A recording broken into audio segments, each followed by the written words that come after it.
सहना भवतु सहनौ भुनक्तु वहै तेजस्विनावधीतमस्तु मा विद्विषावहै। ॐ शान्ति शान्ति शान्तिः। ॐ पूर्णमदः पूर्णमिदं पूर्णात् पूर्णमुदच्यते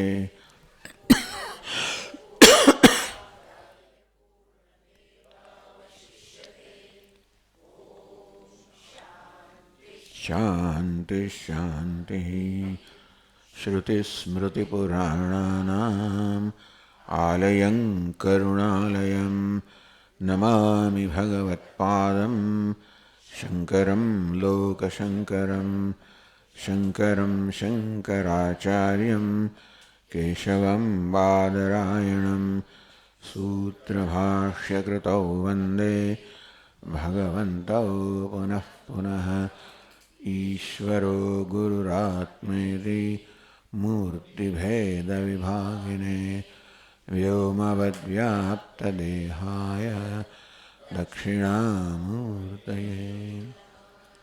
ॐ पार्थाय प्रतिबोधितां भगवता नारायणेन स्वयं व्यासेन ग्रथितां पुराणमुनिना मध्ये महाभारतम् अद्वैतामृतवर्षिणीं भगवतीम् अष्टादशाध्यायिनीम् अम्ब त्वामनुसन्दधामि भगवद्गीते भवद्वेषिणीम्। यं ब्रह्मा वरुणेन्द्ररुद्रमरुतः स्तुन्वन्ति दिव्यैस्तवैः वेदैः साङ्गपदक्रमोपनिषदैः गायन्ति यं सामगाः। ध्यानावस्थिततद्गतेन मनसा पश्यन्ति यं योगिनः यस्यान्तन्न विदुःसुरगणाः देवाय तस्मै नमः।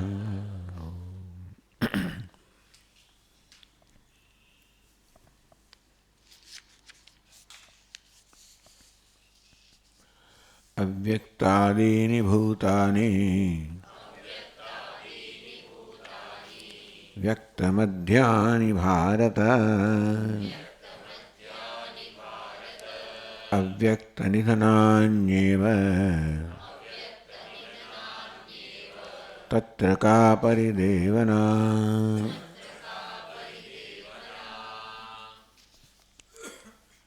ये अर्जुन બધા જ ભૂતો બધા જ પ્રાણીઓ બધા જ જીવો બધા જ મનુષ્યો અવ્યક્ત આદિની એ બધા ભૂતો કહો જીવો કહો એમનો આદિ એટલે કે અવ્યક્તમાંથી એ લોકો વ્યક્ત થાય છે.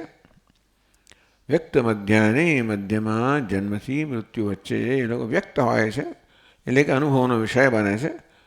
જન્મતા પહેલાં અનુભવનો વિષય નથી, જન્મથી મૃત્યુ વચ્ચે અનુભવનો વિષય છે. અને અવ્યક્ત નિધનાની મૃત્યુ પછી વળી પાછા અવ્યક્ત એટલે અનુભવનો વિષય નથી. આવું બધાય જીવોનું છે. એટલે છેવટે જેનું અવ્યક્તમાંથી આવ્યા છે વ્યક્ત થઈને અવ્યક્તમાં જવાના છે આ હકીકત છે બધા જ જીવો માટે. પછી એ ભીષ્મ પિતામહ હોય, દ્રોણાચાર્ય હોય કે કોઈ પણ હોય, આવું જે છે એમાં કોઈ અપવાદરૂપ નથી. તત્ર કા પરિદેવના.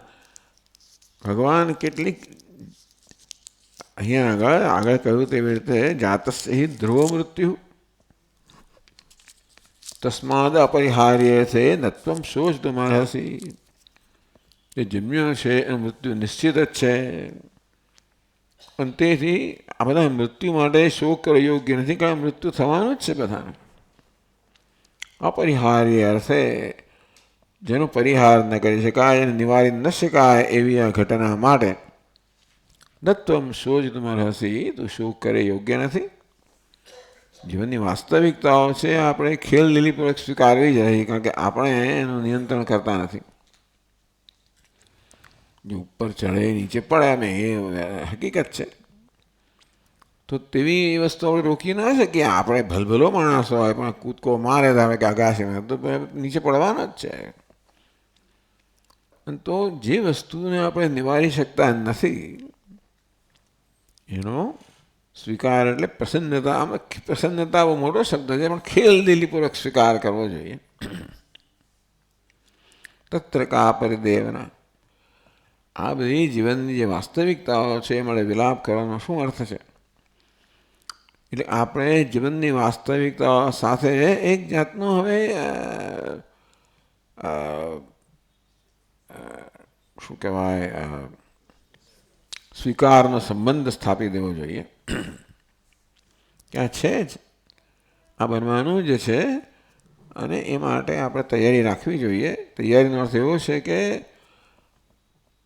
પ્રસન્નતાપૂર્વક ખેલદિલીપૂર્વક સ્વીકાર.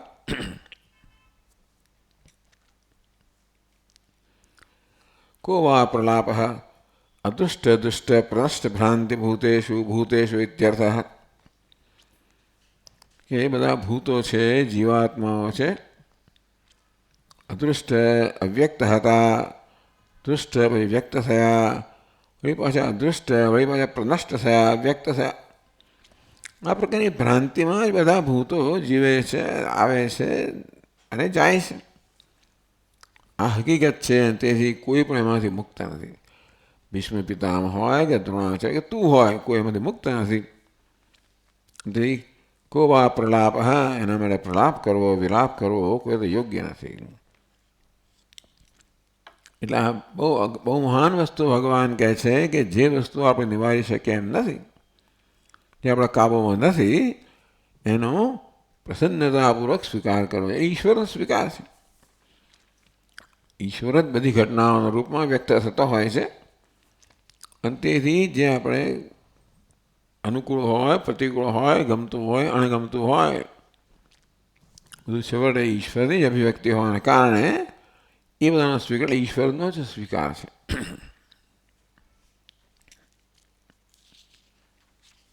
હવે આગળ કહે છે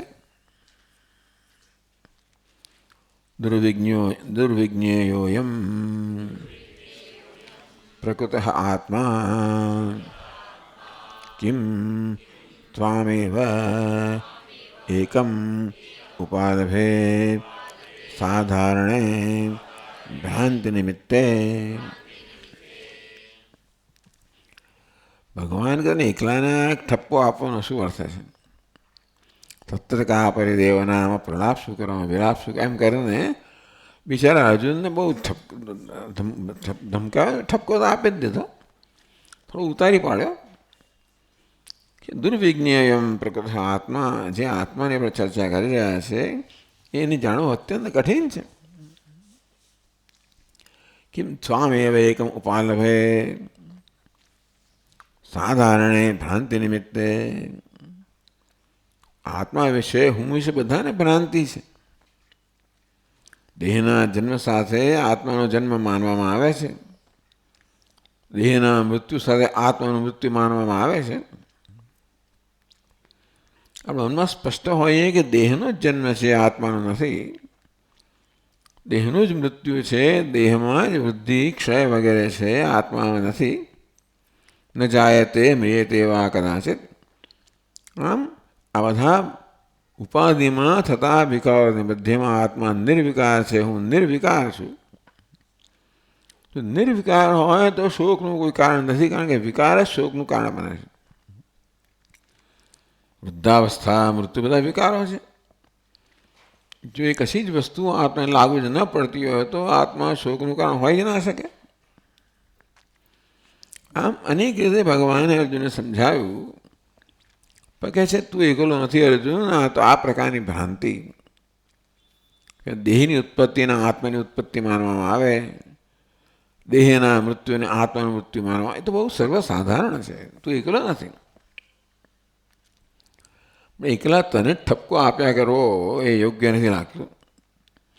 સાધારણે ભ્રાંતિ નિમિત્તે, આ ભ્રાંતિ સાધારણ છે એટલે સર્વમાં વ્યાપ્ત છે, કોઈ એમાં અપવાદરૂપ છે જ નહીં.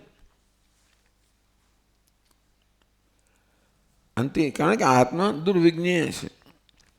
વિજ્ઞેય એટલે જાણી શકાય એવો, દુર્વિજ્ઞેય જાણવું અત્યંત કઠિન છે. આત્મા જાણવું અત્યંત કઠિન છે. તેથી બધી સર્વ સાધારણે ભ્રાંતિ નિમિત્તે આ ભ્રાંતિ બધામાં વ્યાપ્ત છે કે દેહની જન્મને ઉત્પત્તિને આત્માનો જન્મ માનવામાં આવે છે અને દેહના વિનાશને આત્માનું મૃત્યુ માનવામાં આવે છે. એ સર્વસાધારણ ભ્રાંતિ છે. એ કહેવું તો બધા એને કહેવું જોઈએ, એકલા તને જ કહે કરવાનો શું અર્થ હશે? કથમ દુર્વિજ્ઞેય અયમાત્મા ઇત્યતઃ આહ આશ્ચર્યવત ઇતિ. તો આત્મા દુર્વિજ્ઞેય કઈ દુર્વિજ્ઞેય છે? કેવી રીતે અત્યંત જાણવું અત્યંત કઠિન છે? એવો પ્રશ્ન કરવામાં આવે તો ભગવાન પછીના શ્લોકમાં ઉત્તર આપે છે. 29મા શ્લોકમાં કહે છે, આશ્ચર્યવત પશ્યતિ કશ્ચિદેનમ આશ્ચર્યવદ વદતિ તથૈવ ચાન્યઃ આશ્ચર્યવચ્ચૈનમન્યઃ શૃણોતિ શ્રુત્વાપ્યેनं વેદ ન ચૈવ કશ્ચિत्.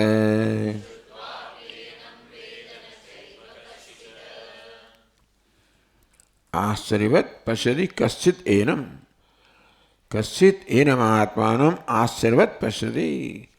કોઈક આત્માને આશ્ચર્ય હોય એ પ્રકારે જુએ છે. જેના આત્માના દર્શન થાય છે, જ્ઞાન થાય છે, પણ આશ્ચર્ય હોય એ પ્રકારે એનું દર્શન થાય છે, એ પ્રકારે એને જુએ છે. આશ્ચર્ય વદતિ તથૈવ ચાન્યઃ. જે આત્મા વિશે પ્રવચન આપે છે, આત્મા વિશે કહે છે, એ પણ જાણે અત્યંત આશ્ચર્યમય હોય એ પ્રકારે જ વાત કરે છે. આશ્ચર્યવચ્ચૈનમન્યઃ શૃણોતિ. જે આત્મતત્વનું શ્રવણ કરે છે પણ આશ્ચર્ય જેમ જ કરે છે. એટલે કે જોવામાં, કહેવામાં, સાંભળવામાં બધામાં આત્મા અત્યંત, એટલે એટલા માટે દુર્વિજ્ઞેય કહેવામાં આવે. આશ્ચર્ય, શું વાત કરો છો, શું વાત છે? શ્રુત્વાપ્યેનમ વેદ ન ચૈવ કશ્ચિત. અને કોઈક સાંભળવા છતાં પણ એને જાણતો નથી.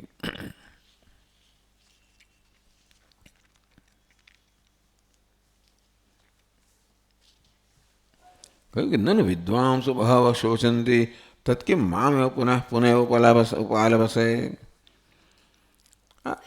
મધુસૂદન સરસ્વતી કહે છે કે ભાઈ ભગવાન જોયું છું કે વિદ્વાનો બધા શોક કરી રહ્યા છે.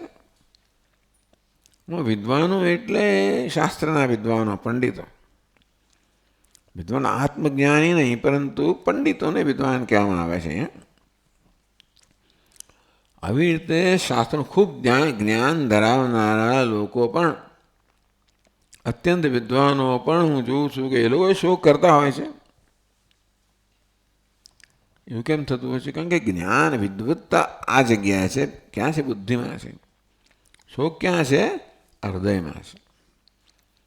અંતેથી શોક ઉત્પન્ન થતો હોય છે, આપણે ઉત્પન્ન કરતા નથી. ભલે તમે કહો શોચ નાનો શોચ હસી, તારે અનુશોક ન કરવો જોઈએ, પણ કોઈ કરતું નથી. આગળ કહી ગયા આપણે, શોક થઈ જતો હોય છે, કોઈ કરતું નથી. કહેવું કે શોક ન કર એ પણ યોગ્ય નથી. પૂજ્ય સ્વામી કે કોઈને પહેલાં ક્રોધ ના કરીશ, એ કહેવાનું યોગ્ય એટલા માટે કે ક્રોધ થઈ જતો હોય છે, કોઈ કરતું નથી. તો દુર્વિજ્ઞોયમ પ્રકૃતાત્મા. એટલા માટે માત્ર તને એકલાને ઠપકો આપવાનો શું અર્થ છે?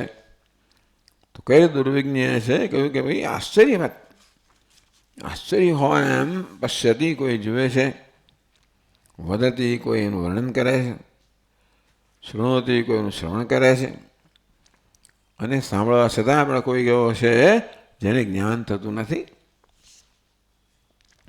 એ તો આત્મા દુર્વિજ્ઞ છે, જાણવું અત્યંત કઠિન છે.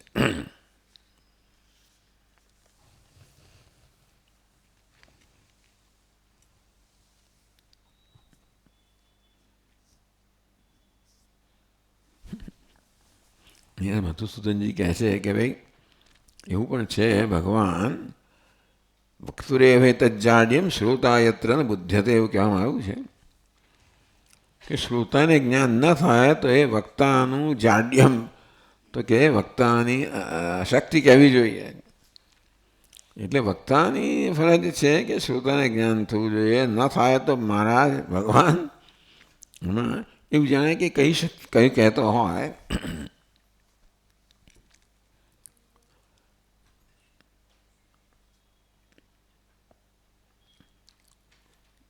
વચન અને અર્થ અને અપ્રતિપત્તિ આપી. ટૂંકમાં આપના શબ્દો કે વચન જે છે એને ન સમજવું એ કે મારો એકલાનો દોષ નથી.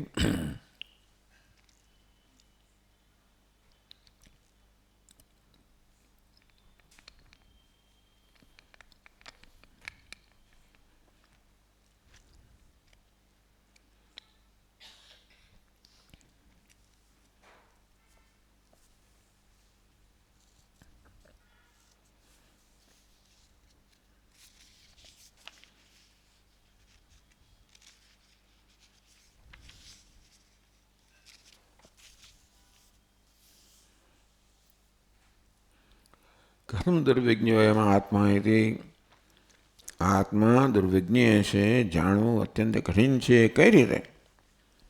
તો કહે છે ભાષ્યકાર આશ્ચર્યવત આશ્ચર્યમ અદૃષ્ટપૂર્વમ અદ્ભુતમ અકસ્માત દૃશ્યમાનમ તેન તુલ્યમ આશ્ચર્યવત આશ્ચર્યમ ઇવ એનમાત્માનં પશ્યતિ.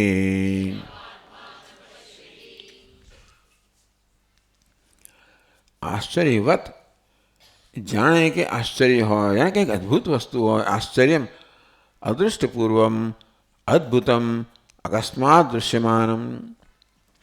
આપણે આશ્ચર્ય શેનાથી થાય?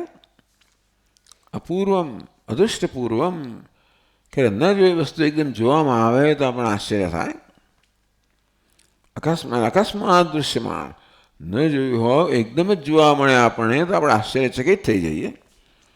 ક્યારેક ક્યારેક આપણે એમાં કોઈ સ્થળે જઈએ અને એવું જોઈએ કે અત્યંત સુંદર દૃશ્ય છે, કોઈ કલ્પના પણ ના હોય, એકદમ આશ્ચર્યચકિત થઈ જઈએ આપણે કે આવું કોઈ દિવસ જોયું નથી, એકદમ આપણી નજરમાં આવી ગયો. તેન તુલ્યમ આશ્ચર્યવત એની સમાન જે હોય એટલે અદ્ભુત વસ્તુ હોય જે ક્યારે ન જોયું એકદમ જણાઈ જાય અને કેવું આશ્ચર્ય થાય એવું આત્મા પણ આશ્ચર્યવત એ પણ આશ્ચર્ય સમાન છે. આશ્ચર્યમેવ આત્માનં પશ્યતિ. અને તેથી કેટલાક જ્ઞાની પુરુષો આત્માને જુએ છે એકદમ આશ્ચર્ય હોય એવી રીતે જ એનું દર્શન કરે છે. કશ્ચિત આશ્ચર્યવત એનમ શૃણોતિ.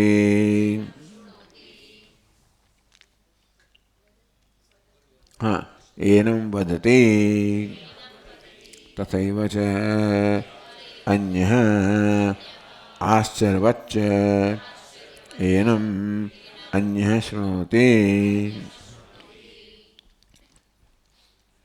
કોઈક જાણે કે આશ્ચર્ય હોય, અદ્ભુત વસ્તુ હોય એવી દર્શન કરે છે. કોઈ જ્યારે એનું વર્ણન કરે ત્યારે પણ અદ્ભુત હોય એ પ્રકારે વદતી. અને જે સાંભળનાર છે એને કંઈ આશ્ચર્યવત ક્યારે ન સાંભળ્યું એ વસ્તુ સાંભળવા મળે છે. ન જોયું હોય એવું આત્માનું દર્શન છે, ન સાંભળ્યું એવું આત્માનું શ્રવણ છે, અને ન કહ્યું હોય એવું આત્માનું વક્તવ્ય છે. બધી જ વસ્તુઓ આત્મા ટૂંકમાં અદ્ભુત વસ્તુ છે, આશ્ચર્યવત. એની સમાન કશું છે જ નહીં.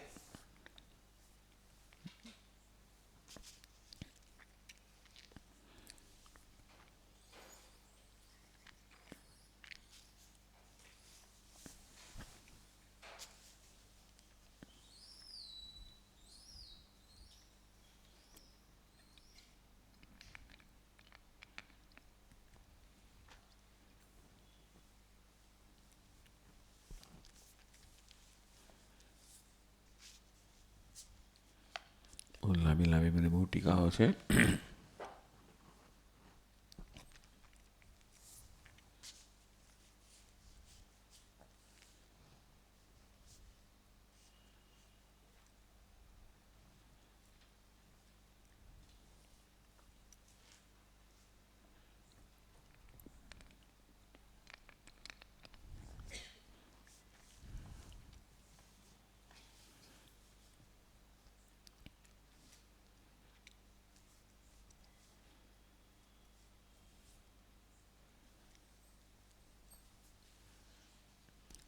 શ્રુત્વા દૃષ્ટ્વા ઉક્ત્વાપી એનમ વેદ ન ચેવ કશ્ચિત. શ્રુત્વા સાંભળીને, દૃષ્ટ્વા જોઈને, ઉક્ત્વા કયા છતાં પણ કશ્ચિત ન વેદ, સાંભળવા છતાં હવે એમાં એનું વર્ણન કરવામાં આવે, પ્રતિપાદન કરવામાં આવે અને શ્રવણ કરવામાં આવે તો પણ કેટલા છે જે જાણી શકતા નથી. કેટલાક કહે છે અને જાણે આશ્ચર્ય હોય એ પ્રકારે કહે છે, કેટલાક દર્શન કરે છે, આશ્ચર્ય હોય એ પ્રકારે દર્શન કરે છે, કેટલાક જુએ દર્શન વચન અને કેટલાક સાંભળે છે આશ્ચર્યવત અને સાંભળવા છતાં પણ કેટલા એને જ્ઞાન થતું નથી.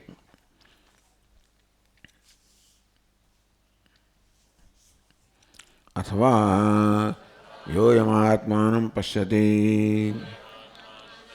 સહ આશ્ચર્યતુલ્યઃ યો વદતિ યશ્ચ શૃણોતિ સહ અનેકસહસ્રેષુ કશ્ચિદેવ ભવતિ. અથવા એમ કહી શકાય, આ શ્લોકનો અર્થ એ રીતે કરી શકાય, યો એમ આત્માનં પશ્યતિ સ આશ્ચર્યતુલ્ય. એટલે આત્મા આશ્ચર્યતુલ્ય છે અથવા જે આત્માના દર્શન કરે છે એ આશ્ચર્યતુલ્ય છે. આત્મા આશ્ચર્યતુલ્ય છે અને એના દર્શન કરનાર પણ આશ્ચર્યતુલ્ય છે. યો વદતિ, અંતે આત્મા આશ્ચર્યતુલ્ય છે, આત્માનું વર્ણન કરનાર પણ આશ્ચર્યતુલ્ય છે.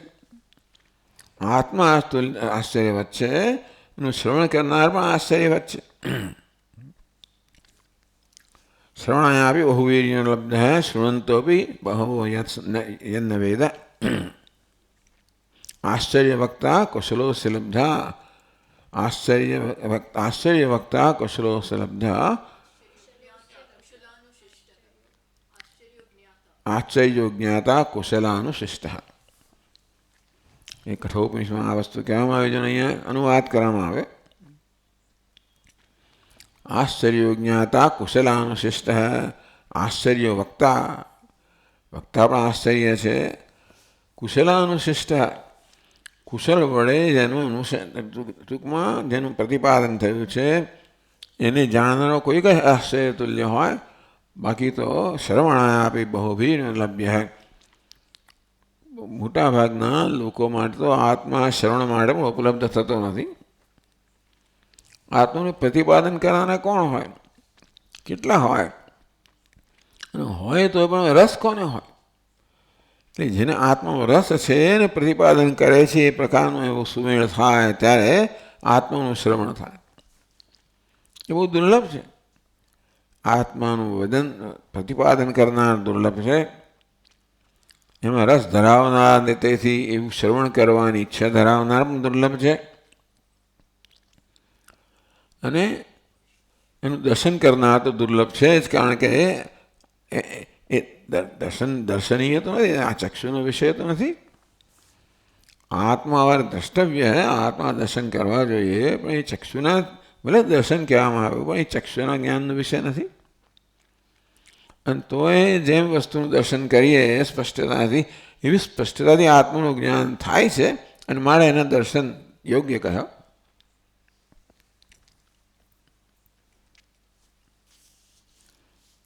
યશ્ચ શૃણોતિ, આત્માનું શ્રવણ કરનાર પણ સહ અનેક સહસ્રેષુ કશ્ચિદેવ ભવતિ.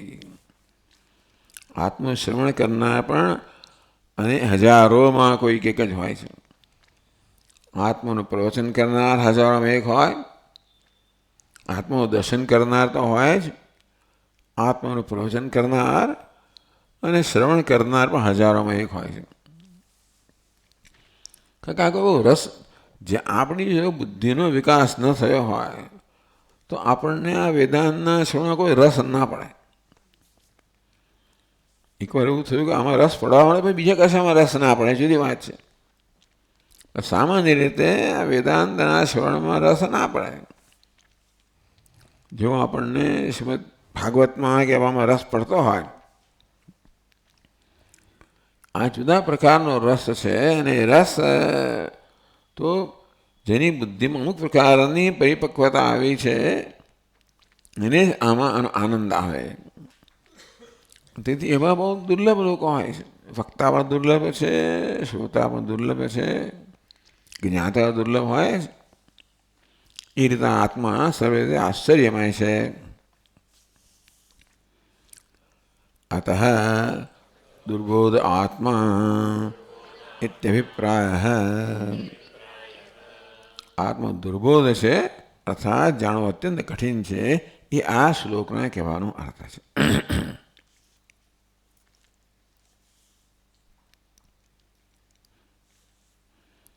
યતતા વિસિદ્ધાનામ કશ્ચિન મામ વેતિ તત્વતઃ. આ ભગવાને કહ્યું મનુષ્યાણામ સહસ્રેષુ કશ્ચિદ યતતિ સિદ્ધે. હજારોમાં કોઈક એક હોય જે અને જાણવા માટે પ્રયત્ન કરે, અને યતતા આવા યત્ન કરનારા શ્રોતાઓમાં વચ્ચે પણ કોઈક એક હોય જેને વાસ્તવમાં જ્ઞાન થાય. કશ્ચિદેનમ ન પશ્યતિ ન વદતિ ન શૃણોતિ શ્રુત્વાપી ન વેદ. એવું પણ થઈ શકે કે કોઈક જ છે એટલે કશ્ચિત તત્ર બધી જગ્યાએ એવો સંબંધ બાંધી શકાય આપણાથી.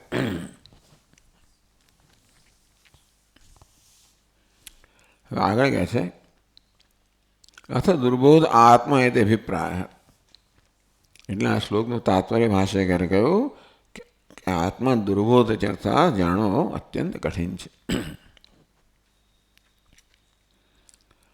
આગળ કહે છે અથ ઇદાનીમ પ્રકરણાર્થમ ઉપસંહરન બ્રૂતે.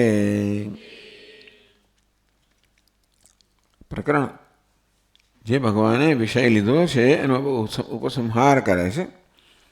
આત્મના દુર્જ્ઞાનત્વ પ્રદર્શનાનંતરમ અથ વસ્તુવૃત્ત અપેક્ષા શોકમવે અકર્તવ્યતમ પ્રકરણાર્થ. ભગવાન આમ તો આત્માનું નિરૂપણ કરે છે. વસ્તુવૃત્ત અપેક્ષા, વસ્તુ છે, તત્વ છે, આત્મતત્વ છે, એના સ્વરૂપની અપેક્ષા એ ખરેખર તો શોક મોહ અકર્તવ્યત્વ. વાસ્તવમાં આત્મા જે છે એ શોક અને મોહ માટે યોગ્ય, શોક મોહ કરવા યોગ્ય નથી. આત્માનું સ્વરૂપ એવું છે કે એના માટે શોક ન જન્મી શકે, એટલે શોક અને મોહ એના માટે જન્મી ન શકે. અને છતાં બધાને જન્મે છે. પછી ભગવાન આ બધા શ્લોકોમાં કહેવા માગે છે વસ્તુવૃત્ત અપેક્ષા. અર્જુન, તારે શોક ન કરવો જોઈએ. વસ્તુવૃત્ત એટલે કે આત્માનું જે સ્વરૂપ છે એને ધ્યાનમાં લઈએ તો આત્મા કોઈ રીતે શોક કરવા યોગ્ય નથી. એ પ્રકરણાર્થમ, આત્માના સ્વરૂપની દ્રષ્ટિએ આત્મા કોઈ રીતે શોક કરવા યોગ્ય નથી. એ જ વસ્તુ ભગવાને ઘણા શ્લોકોમાં અહીં કહેવામાં આવી. પ્રકરણ એટલે એ અંશ જે છે ને, એ અહીંયા આગળ એનો ભગવાન એની હવે એનો ઉપસંહાર કરે છે.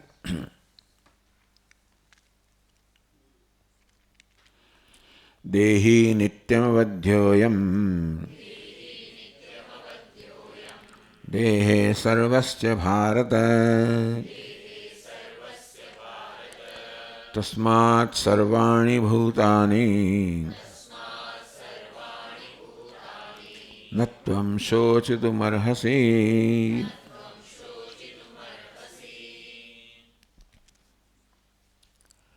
સર્વસ્ય દેહે હે ભારત અયમ દેહી નિત્યમ અવધ્ય.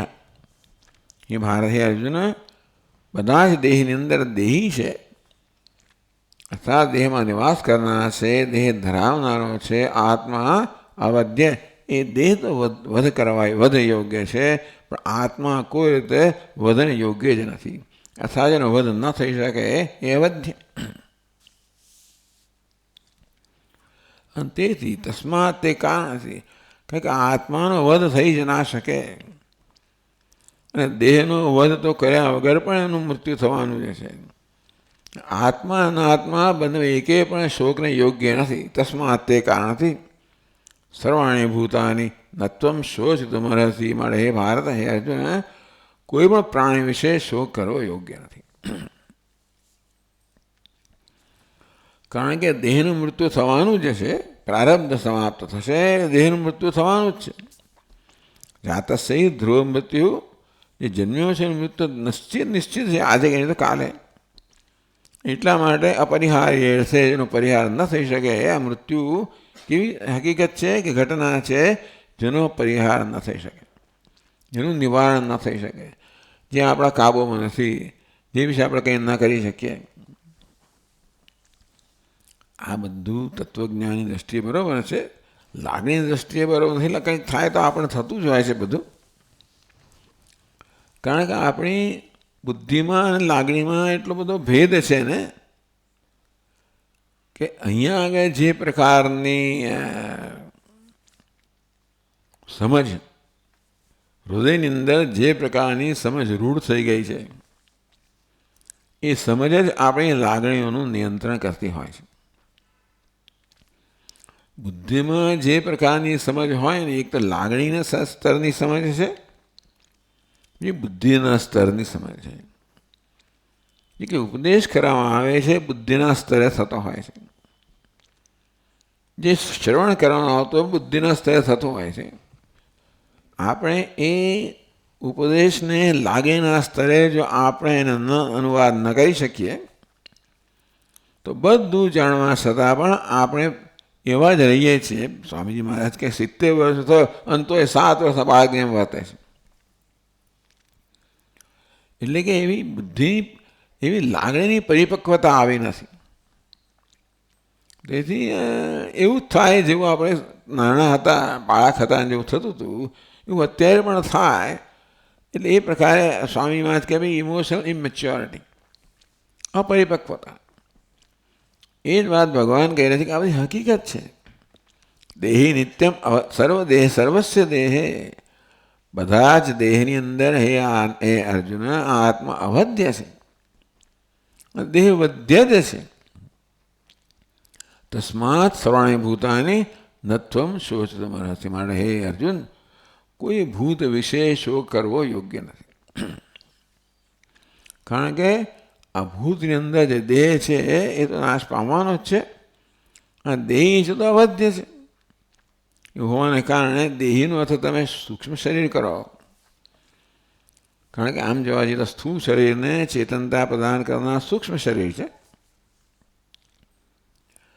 સૂક્ષ્મ શરીર અંતઃકરણ, અને એમાં હંમેશા આત્માનું પ્રતિબિંબ પડવાનું. એ રીતે અંતઃકરણ જે છે ચેતનવંતુ બને છે. આત્માના ચૈતન્યના પ્રતિબિંબથી આપણું અંતઃકરણ ચેતનવંતુ બને છે, અને એની ચેતના દેહને પ્રાપ્ત થાય છે. દેહ પણ ચેતનવંતુ બને છે. દેહ ચેતનતામગાત. પેલા અહંકારને એ દ્વારા, મનને એ દ્વારા, ઇન્દ્રિયોને એ દ્વારા દેહને ચેતનતા પ્રકારે પ્રસારિત થાય છે. તેથી આ દેહ જે છે એની ચેતનતા સ્વતંત્ર નથી, સૂક્ષ્મ શરીરના કારણે છે. સૂક્ષ્મ શરીર ક્યાં સુધી સ્થૂળ શરીરમાં રહેશે? જ્યાં સુધી આપણું પ્રારબ્ધ કર્મ છે ત્યાં સુધી. એક તો દૃગ્દૃશ્ય વિવેકમાં કહેવામાં આવ્યું, એક તો છે સહજ તાદાત્મ્ય. એટલે સ્થૂળ શરીર સૂક્ષ્મ શરીરનું તાદાત્મ્ય છે ને સહજ છે, સ્વભાવથી જ છે. ભ્રાંતિજમ તાદાત્મ્ય, તો આત્માને દેહ માનવો કે અલ્પ માનવો એ તાદાત્મ્ય ભ્રાંતિમાંથી જન્મેલું છે. એટલે દેહને મનનું કે સુદેહનું સૂક્ષ્મ દેહનું તાદાત્મ્ય છે એ તો સહજ છે. જેવી રીતે જળની અંદર પ્રતિબિંબ પડવાનું છે એ જળનો સ્વભાવ છે. અંતે એ તો સૂક્ષ્મ દેહનો સ્વભાવ છે કે એ સ્થૂળ દેહમાં અભિમાન કરવાનો છે. સહજ તાદાત્મ્ય છે. અને આ સ્થૂળ દેહની ચેતનતા છે એ પેલા સૂક્ષ્મ દેહના આભારી છે. ક્યાં સુધી રહે?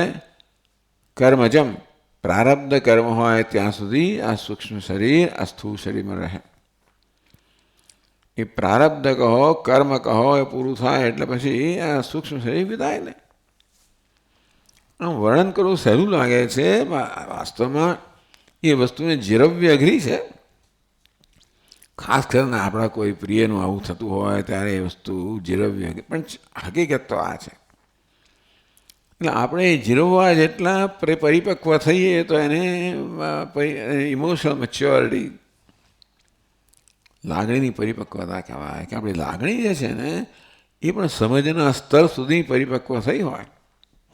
એ પ્રયત્ન આપણે એનું નામ જ છે સેલ્ફ ગ્રોથ કે આત્મવિકાસ. એટલે જે સમજ આપણે પ્રાપ્ત કરીએ છીએ એ સમજને આપણે પણ જ્યારે વર્તનના સ્તરે ઉતારીએ, એવું બને કે આપણી સમજ છે એ જ આપણા વર્તનનું સંચાલન કરાય, તો પછી આપણામાં એ પ્રકારની એક સંવાદિતા છે.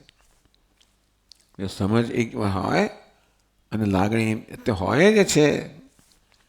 પણ શું પ્રયત્ન છે? આપણો પ્રયત્ન એ છે કે આપણી લાગણીઓને પણ ધીમે ધીમે સમજના સ્તરે ઉપર લાવવી.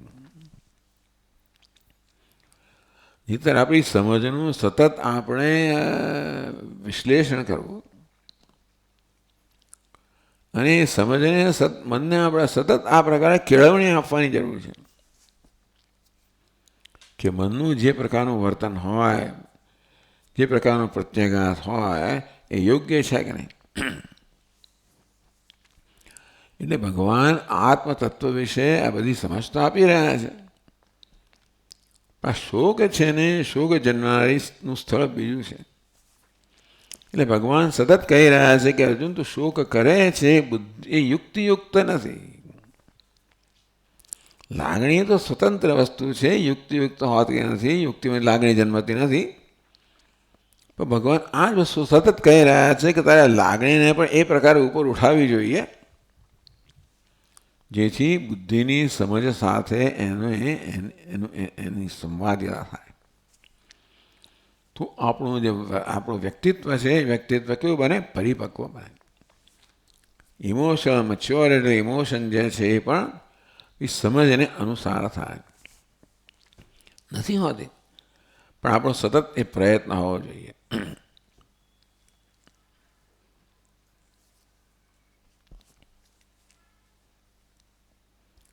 એટલે પ્રકરણાર્થ કે આવી સમજ હોય તો એ સમજ ઉતરી હોય હૃદયમાં તો શોક અને મોહ ન થાય. શોક અને મોહ બુદ્ધિમાં થતા નથી, શોક અને મોહ હૃદયમાં થાય છે. એ થઈ જતા હોય છે. કહ્યું ભાઈ શોક મોહ અકર્તવ્યત્વ, શોક અને મોહ ન કરવા જોઈએ, કોઈ કરતું નથી.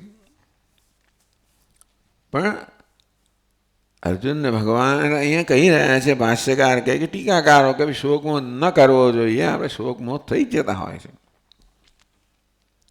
પણ ધીમે ધીમે ધીમે આપણે આપણા મનને એવું પરિપક્વ બનાવ્યા કરીએ, સતત પ્રયત્નપૂર્વક આપણી સમજને મનના સ્તરે ઉતારીને આપણી જે લાગણીઓ છે એને પણ બુદ્ધિના કે સમજના સ્તરે આપણે લાવીએ. એનું નામ છે સેલ્ફ ગ્રોથ. ટૂંકમાં એનું નામ છે આત્મવિકાસ. અને એ મુખ્ય પુરુષાર્થ છે. આપણો મુખ્ય પુરુષાર્થ જે છે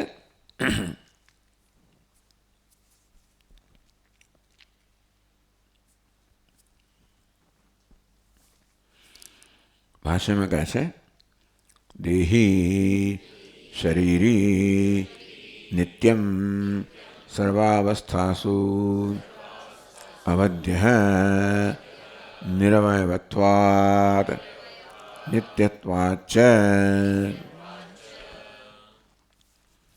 દેહી જે દેહ ધરાવનાર છે, દેહસ્ય અસ્તિ દેહી એ શરીરી, દેહમાં નિવાસ કરનાર કે શરીરમાં નિવાસ કરનાર જે છે દેહી કહેવાય, શરીરી કહેવાય.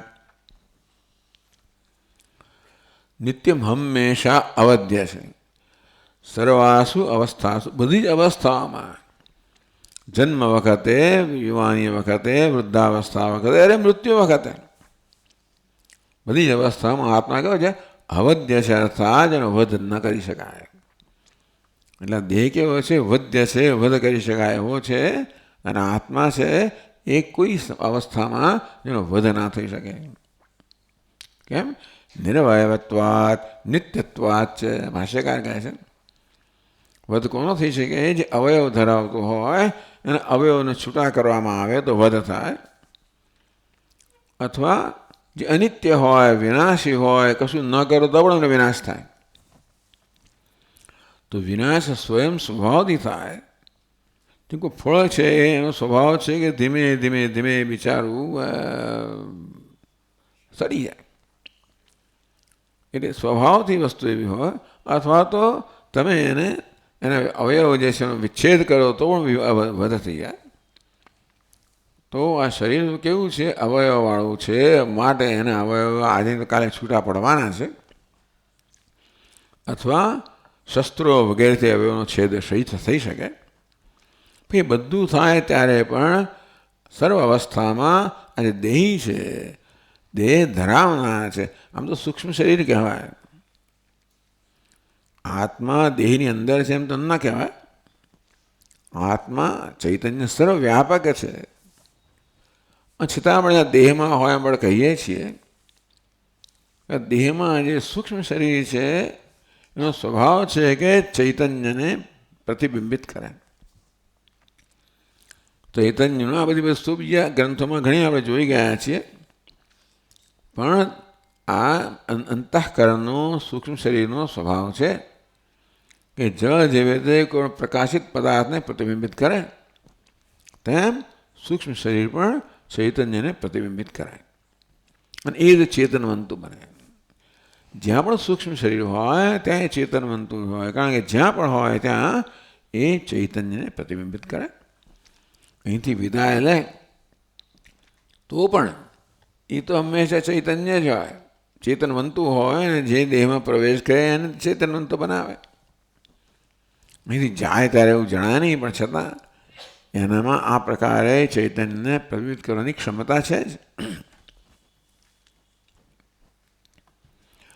એટલે એ તો એનો વધ ક્યારે થવાનો જ નથી. સૂક્ષ્મ શરીરનો એ વધ નથી, એમાં પડેલા પ્રતિબિંબનો એ વધ નથી. તો જે બિંબ છે, આત્મા છે, એનો વધનો તો કોઈ સવાલ જ નથી. નિરવયત્વાત નિત્યત્વાત ચૈતન્ય નિરવયવ છે, નિત્ય છે, એની ઉત્પત્તિ નથી, માળાનો વિનાશ નથી, અવિનાશી છે.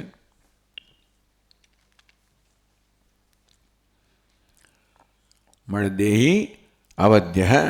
આ દેહી કેવો છે? એ વધને યોગ્ય નથી. જેનો દેહી અર્થાત ચૈતન્ય એ દેહ અને વધને યોગ્ય, એટલે જેનો વધ ના થઈ શકે. અવધ્ય જેનો વધ ના થઈ શકે. દેહે શરીરે સર્વસ્ય સર્વગતત્વાત સ્થાવરાદિષુ સ્થિતોપી સર્વસ્ય પ્રાણીજાતસ્ય દેહે વદ્યમાનેપી અયમ દેહી ન વધ્ય. દેહ શરીરે સર્વસ્ય દેહ. જે કોઈ જંતુ હોય કે જે કોઈ જીવ હોય, કીડીથી માંડીને બ્રહ્મા સુધીના જે બધા જ જીવો છે એ બધામાં એક દેહ હોય અને એક દેહી હોય. એટલે આ ચૈતન્ય આમ તો સર્વત્ર વ્યાપ્ત છે, કારણ કે દરેક જીવને સૂક્ષ્મ શરીર હોય, એના માટે ચૈતન્ય એમાં પ્રતિબિંબિત થયો જ હોય. સર્વસ્ય સર્વગતત્વાત, કારણ કે ચૈતન્ય સર્વગત છે.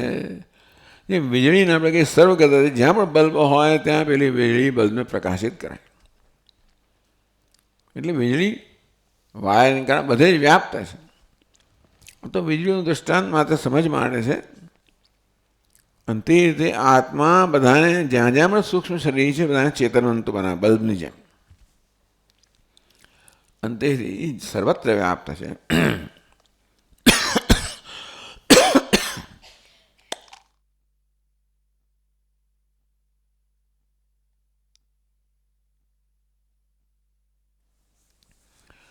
સ્થાવરાદિષુ સ્થિતોપી સર્વસ્ય પ્રાણીજાતસ્ય દેહે વધ્યમાનેપી.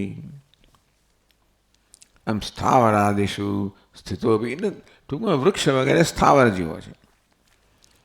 બીજા બધા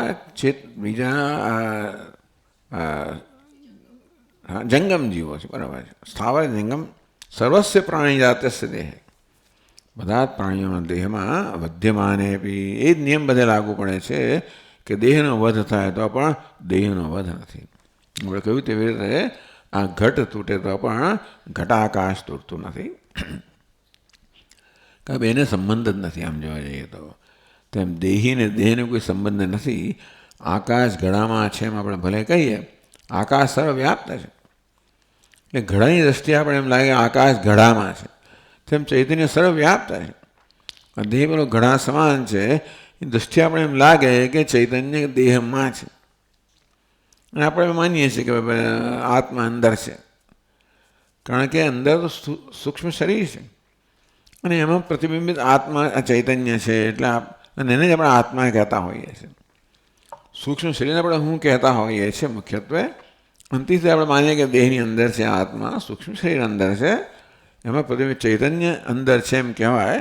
બાકી ચૈતન્ય સર્વવ્યાપ્ત છે,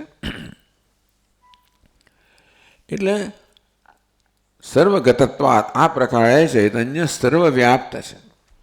એટલે આપણે એમ લાગે માત્ર દેહમાં મર્યાદિત છે, એટલે દેહની અંદર જ છે, પણ આ જે સૂક્ષ્મ શરીર છે એનો સ્વભાવ છે કે ચૈતન્યને પ્રતિબિંબિત કરે, એટલે ચૈતન્ય ત્યાં ચેતનવંતુ બને. જે ચેતનવંતુ છે ત્યાં આત્મા છે એવું આપણે માની લઈએ. જે ચેતનવંતુ નથી ત્યાં આત્મા નથી, પણ આત્મા એટલે અસ્થિભાતિ બધે જ છે, પણ આ ટેબલ ખુરશી વગેરેમાં સૂક્ષ્મ શરીર નથી, માટે આત્મા અહીંયા જીવ રૂપે કે આ જીવંતતા રૂપે વ્યક્ત થતો નથી. બાકી અસ્થિભાતિ પ્રિય આત્મા તો સર્વત્ર છે. સ્થાવરાદિષુ સ્થિતોપી સર્વસ્ય પ્રાણીજાતસ્ય દેહે વધ્યમાને બી આ બધા પ્રાણીઓમાં વિદ્યમાન છે, અને દેહનો વધ થાય ત્યારે પણ દેહી ન વધ્ય, આ દેહમાં રહેલો આત્મા છે, દેહમાં રહેલો દેહમાં ભાસ હતો આત્મા જે છે એ વધને યોગ્ય નથી. યસ્માત તસ્માત ભીષ્માદીની સર્વાણી ભૂતાની ઉદ્દિશ્ય ન ત્વં શોચિતુમર્હસી. ભીષ્મ દ્રોણ વગેરેનું મૃત્યુ જે છે મુખ્યત્વે અર્જુનના શોકનું કારણ છે, માટે ભીષ્માદિની કહો. તેથી ભીષ્મ વગેરે તારા સ્વજનો છે, અત્યંત પ્રિય છે, એ માટે એમના મૃત્યુથી અર્જુનને શોક જન્મ્યો છે, એટલે એમને ધ્યાનમાં રાખીને પણ તારે શોક કરવો યોગ્ય નથી. કારણ કે આ ભીષ્મ દેહ છે એ તો બચવાનો નથી, જે દેહી છે એનો વધ થવાનો નથી, એ તો અવધ્ય છે. માટે બધા સર્વાણી ભૂતાની ભીષ્માદિની સર્વાણી ભીષ્મ વગેરે બધા જ જે જીવો છે કે એ બધાને ઉદ્દેશીને પણ હે અર્જુન તું શોક કોને માટે કરે? આત્મા માટે કરે છે કે અનાત્મા માટે કરે છે? અનાત્મા કહો, દેહ કહો, એનું તો વધ થવાનું છે, એટલે એનું તો મૃત્યુ થવાનું જ છે. અંતે જાતસ્ય ધ્રુવ મૃત્યુ પ્રારબ્ધ પુરુષા, એટલે આ દેહનું મૃત્યુ થવાનું જ છે. અને આત્મા સર્વવ્યાપી છે, નિરવયવ છે, માટે ક્યારેય મૃત્યુ થવાનું નથી. તો દેહ માટે શોક કરો કેમ યોગ્ય નથી? કારણ કે એનું મૃત્યુ થશે જ, પ્રારબ્ધ પુરુષ હશે ત્યારે. અને આત્મા શોક કરવા યોગ્ય નથી, કારણ કે એનું મૃત્યુ થવાનું જ નથી. જો મૃત્યુ શોકનું કારણ હોય તો પણ એ હોય શોકનું કારણ, પણ છતાં દેહનું મૃત્યુથી તને શોક છે એ તો થવાનું જ છે, દેહનું મૃત્યુ એટલે પછી અનિવાર્ય વસ્તુ છે, ઘટના છે, એના વિશે શોક કરવો યોગ્ય નથી. આત્માનું મૃત્યુ થવાનું જ નથી, પણ એ પણ શોકને યોગ્ય નથી. એટલે આત્મા કે અનાત્મા બંને એકે પણ શોકને યોગ્ય જ નથી. પણ દત્તમ શોચ તમારે મારે હે અર્જુન શોક કરવો તને ઉચિત નથી. શોક કરવો મેં કહ્યું શોક થઈ જાય તો પણ આ સમજથી શોકને દૂર કરી શકે. એનો શોક જન્મે અને ત્યારે આપણે સમજપૂર્વક આપણે બુદ્ધિને સમજાવીએ, આપણા મનને સમજાવીએ, અને ધીમે ધીમે એ શોક છે એ માત્ર સ્વભાવ થઈ ગયો છે. ધીમે ધીમે આપણે આપણા મનને સ્વભાવથી મુક્ત કરીએ અને બુદ્ધિમાં જે સમજે છે એ સમજને આપણે બુદ્ધિ મનમાં ઉતારવાનો પ્રયત્ન કરીએ. એ એ જ ભગવાન કહી રહ્યા છે.